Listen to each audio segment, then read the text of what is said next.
Hello all, and ladies and gents, this will be the last video of the day. It's taking a long time to get all these out, but it's okay. The final video of the day will be Netflix and the topic that we're going to go over. It seems like Netflix is still not doing well. The victory is coming to our side, ladies and gentlemen. Let's get on to the topic.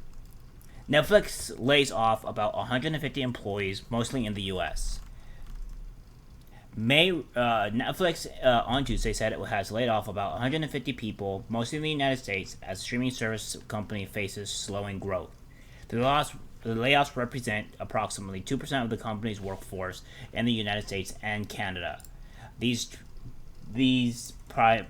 changes are primarily driven by business needs rather than individual performance, which makes them especially tough as none of us want to say goodbye to such great colleagues, the company said in a statement. We're working hard to support them through this very difficult transition. The job cuts come as Netflix reported its first loss of subscribers in more than a decade and forecasts deeper losses in the coming quarter. It said the war in Ukraine and fierce competition contributed to the loss of customers. Yeah, maybe due to Russia specifically, and then Ukraine for those customers, but that's about it. I don't think that's going to pertain to a good chunk of people using your Netflix. As a result of its declining growth, Netflix said it would introduce a cheaper ad-supported tier and look more closely at its spending.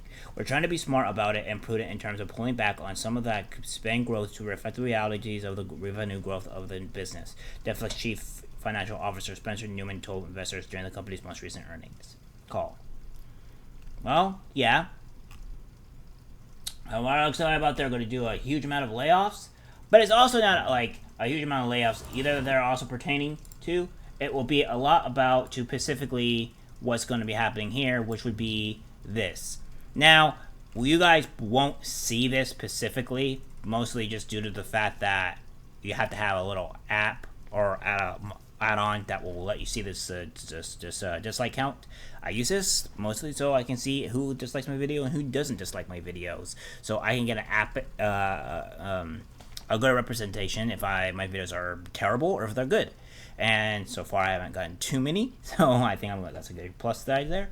But I digress. They're also losing due to making things like the Resident Evil trailer here, which is seeing to 226,000 dislikes and 45,000 likes. They have a massive dislike ratio, and it's not just due to the Ukraine and the Russia war. It's not just due to that.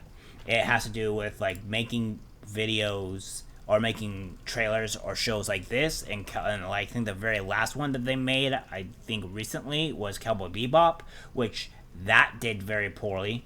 And to be honest here, it's mostly due to the fact that they're losing things. They're not doing well because of the garbage that they are producing. They're saying they're removing woke people out of it to try to cater to more to, the business side of the people, but that's not really the case here. So what we're pertaining to is that we have a lot of people specifically not liking the content they're producing. They're actively hitting their subscribers that have shared passwords, which I think everybody agrees that they should have done that years ago. But at the same time, that they're not exactly, that's also going to have a huge impact on them specifically, because now that everybody's in that shared password place, people are not most likely not going to resubscribe to Netflix due to this. On top of that, they're not going to be paying more money when you keep on increasing prices. On top of the fact that you're going to be adding ads onto your website for like watching content.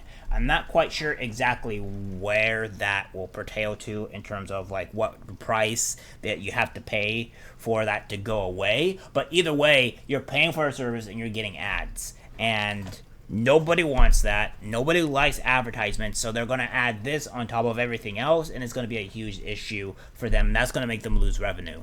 I don't see how they can actually function Right now they're losing. I hoping Netflix goes into the ground because all they do is produce extra content. And there's also the quartering, specifically saying, like, oh, it's a good thing to where Netflix is, well, that we're winning, and that, you know, Netflix is doing good by getting rid of all this woke stuff. Okay. Let me enlighten to you guys on exactly how this is going to work if we keep on trying to support them. Now, first off, we could have the luck and have us support them, and then they don't go back to their authoritative, very far left ways. Or we can just not support them at all and have them go under.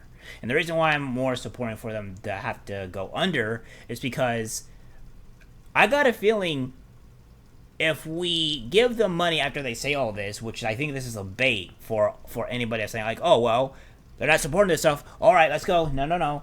I think if you do that, they're gonna go right back to the far left stuff, right back to everything that's negative, and they're gonna keep producing the same garbage content.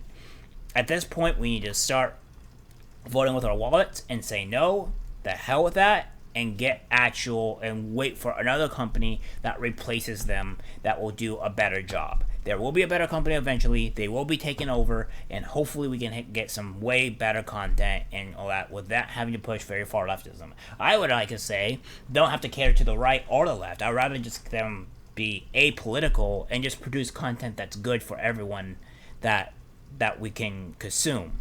But Netflix is not producing any content that's good for us to consume, so they're failing. Alright guys, that's it for the video. Like, subscribe, share, and I'll see you in the next one. Take care.